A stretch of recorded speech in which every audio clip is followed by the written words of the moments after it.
All right, we're back with more of Talking the Neighborhoods. I'm Joe Heisler, your host. Tonight, a two-part show, all politics, as is our usual one, and nobody better than to talk politics with me than my second half guest. He is the founder and CEO of the Davis System, a young man who's making his mark in the world of politics here in the city of Boston as a political consultant. He's was a former organizational director for the Michelle Wu Mayoral campaign. Still doing some work with them this year as well, and he was named by Boston Magazine as one of the 150 most influential Bostonians, which is no small feat. Anthony Davis Jr. is here. Nice to see you.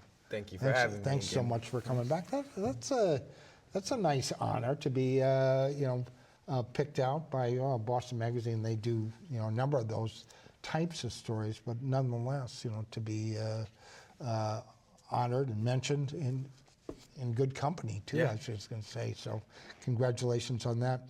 All right, so tell us now. We got. Oh my God, this is a mayor's race to die for. Well, you got a multi-millionaire first-time candidate running against an incumbent who, 3 years, almost 4 years ago, just cleared the deck, basically, won convincingly. We're talking about, of course, Josh Kraft and Mayor Michelle Wu. And you're still working with the Wu campaign. Yes, my firm is consulting with the team. Yeah. Yes. Mm-hmm. But how do you see this race kind of developing? There's some money being poured into it. Starting to see some negative ads, some political action committee ads that supposedly are not affiliated with either the campaigns. Is it unfolding kind of as you anticipated? Yeah, I would say yes. I think going into this race as someone who, before even kind of starting to work with the mayor's team, we could anticipate as soon as we heard Josh Kraft's name floated that this was going to be an expensive race. Yeah. And this is currently shaping up to be the most expensive race in Boston's mayoral history, mm-hmm. which is actually not a small feat when you look at the 2021 field and how much money was spent and how much money was raised between those 5 candidates of color, women, who were all very competitive in terms of fundraising with each other, all raising around $1 million. So that was over a $6 million race as well. But now you're looking at, already over $4 million has been spent in this race. The Your City, Your Future PAC, which is the pro Josh Kraft PAC, has raised $3.1 million, I want to say, and you have some folks here in the city, but then also some of the Kraft family friends who have backed that PAC. But then also, there's a PAC that's supporting the mayor as well, the Bold Boston PAC, that has raised close to $750,000 as well. And so, to your point, this is going to be a very expensive race. There are 2 other candidates in the race, but just with the money that's going to be expended on this race, I do feel like those other 2 candidates, their voices and just their overall kind of viability in this race is going to continue to be drowned out. Not going to be a factor. You don't think? How important is the fact that there is a preliminary? Once there's more than 2 candidates in the race, there's a preliminary election. How important is the results from that, in your opinion, that preliminary election, which is September 9th, I believe I have the date correct. Yeah. How important is that, and how important is it for the mayor to have a strong showing in that? Yeah, that's a great question. So I think the race is going to actually show both candidates, honestly. Presumably that Kraft and Mayor Wu advance to the general, that it'll show them their path to victory. The prelim results will show them, although you'll have basically about a month and a half turnaround from prelim to general, you'll see where your votes are and where you may need to make up ground. Right. And right now, as we're building towards the preliminary, a lot of the decisions that we are making are very I mean, they're guesstimates, for lack of better terms. You're not 100% sure. You know, we can look at the mayoral results from 2021, but it's 4 years later. Folks have moved. Folks may have different feelings about the mayor now 4 years later, and so we can use that as a guide to show us where our path to victory is. But it's not 100% sure until we get to the prelim and see those results. And so for both candidates, that's going to be the first kind of gauge of, okay, the assumptions that I made in leading up to this, were those right? And then moving forward, where are the areas where I can pick up ground? And you know, where those other two, Domingos De Rosa, one of the other candidates, he's a man from the community who I think is going to do actually pretty well in some of the neighborhoods where Josh Kraft is expecting to pick up some votes.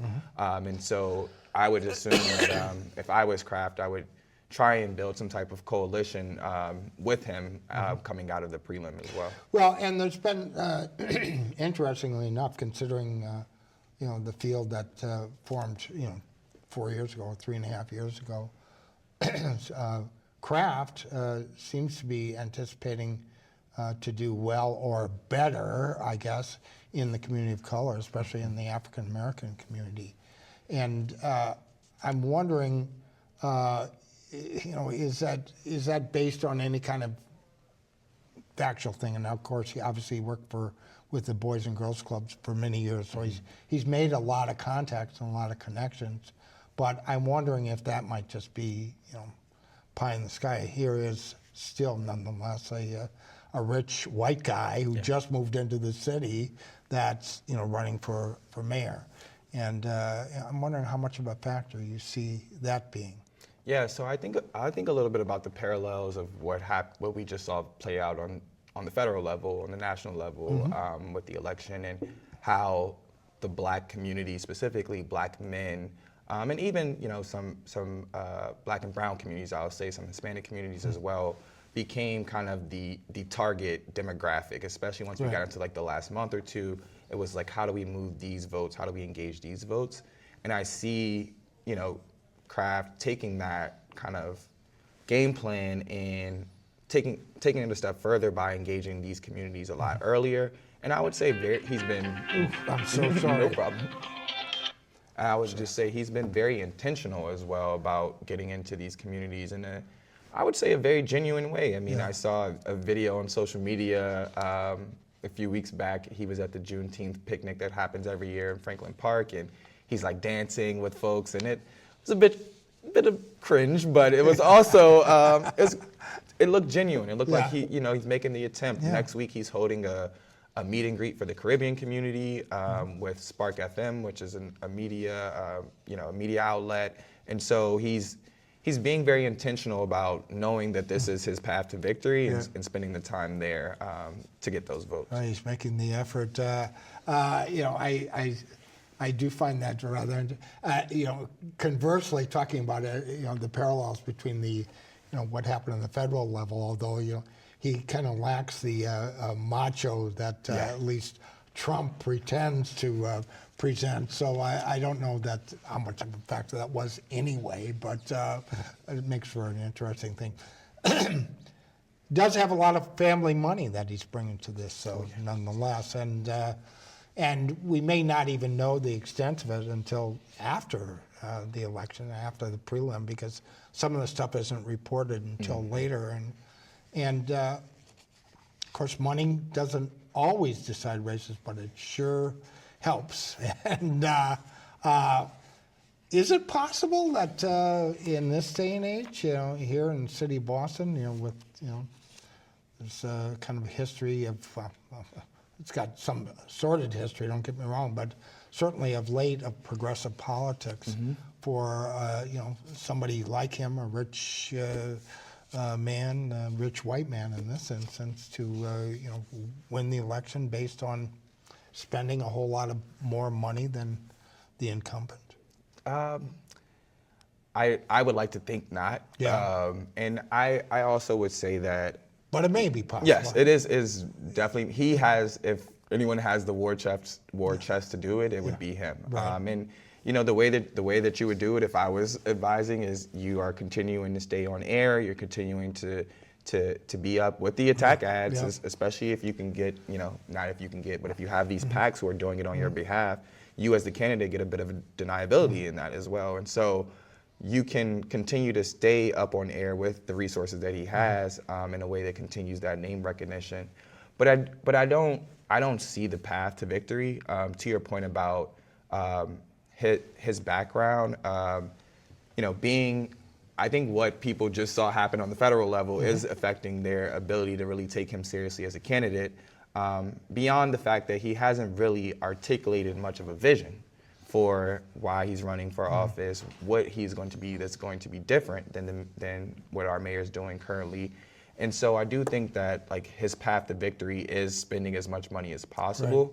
Right. But I do think that the one thing that the mayor will have that you're starting to see now is the army of people who are who are a little bit ticked off about someone trying to buy the city. And so you're going to see a lot more, I would say, grassroots energy from the mayor, from her team, and from her volunteers as well. Well, she's fairly bristled at some of this criticism. Oh, yeah. I think that's fair to say. And of course, some people would say, yeah, you have to fight back. That's an overused term, but indeed, when aspersions are cast, if you don't dispel them, they can somehow take hold. And she got the personality, the fight in her to kind of combat it. I mean, you had some personal experience with her, and she's very, extremely intelligent, first of all, and well-spoken. But that's a whole nother thing. When you get into a fight, it gets down and dirty, and if you can't handle the heat, what's that phrase? Get out of the kitchen. Right? Yeah. Is she prepared for that in your mind? Oh, yeah. I mean, the last race was very tame because a lot of them all agreed on the same and worked together on the council. And worked together on the council. So, she absolutely does. I think that's one of the most underrated pieces of our mayor because she doesn't lead with that. Yeah. To your point, she leads with her intelligence, she leads with grace, she leads with care, but she's absolutely a fighter. I mean, we haven't had a chance to talk since she went down to D.C. and defended the city in front of Congress, and even that, I mean, in that moment, seeing her kind of juxtaposed against these other male mayors, it could be argued that she was the strongest presence there on that panel that day. And then, following up a few weeks later with her State of the City address, being very pointed at the president and his administration and saying that Boston's not going to back down. And I think that when you see it on that level, that you can easily kind of translate it to campaigning because the mayor, I mean, one of the other things about her is she's a seasoned campaigner, political. Ran at large up for the council and worked for Elizabeth Warren's first Senate race as an organizer, and so she's. Well, some would say actually, Trump and his minions did her a favor by attacking the city of Boston, because let's face it, while Trump did get, I think it's something like 28% of the vote here, but it's only 28% of the vote. So did he do her a favor? Does that work for her?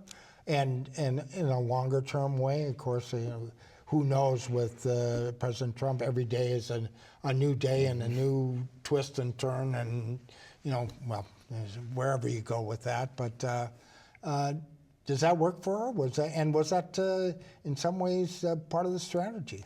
They continue to help her out, I think.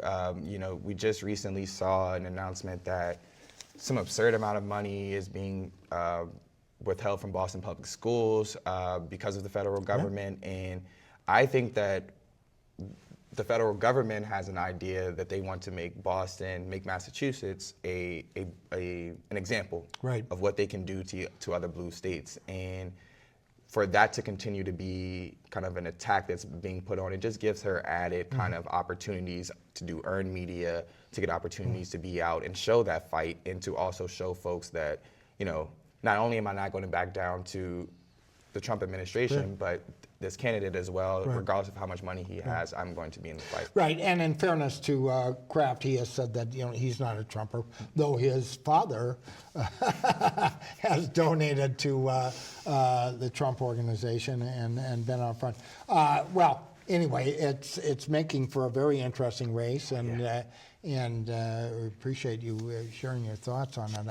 I think much is left to be said, and we'll see. Of course, the prelim. I'm guessing if she wins with 60% of the vote in the prelim, that's pretty much over at that point. Gotta assume that. But conversely, if it's close, that also gives juice to the opponent. And I'm assuming, as we talked about it, that will be Josh Kraft. I want to ask you also, and I don't know that you're doing any work on the council races. How will the mayor's race affect, for instance, the at-large race and some of these the district races?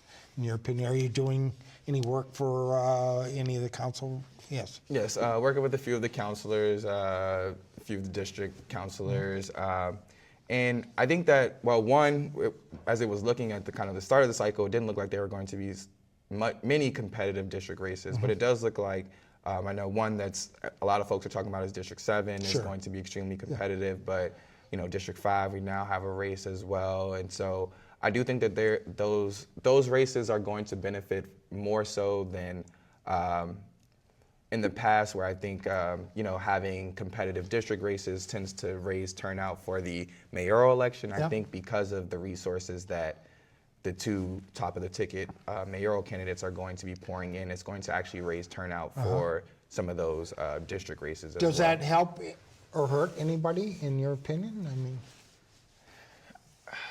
in terms of the district candidates, yes. I think majority of the incumbents are pretty safe. Yeah. I think that the at-large race, I think, is going to be one to keep our eyes on, especially just with some added folks in that race. I'm thinking about Alexandria Valdez, who joined the race and is a part of the mayor's administration right now. And so you think about, a lot of times folks are thinking about folks who the mayor prefers to have on the council. Sure.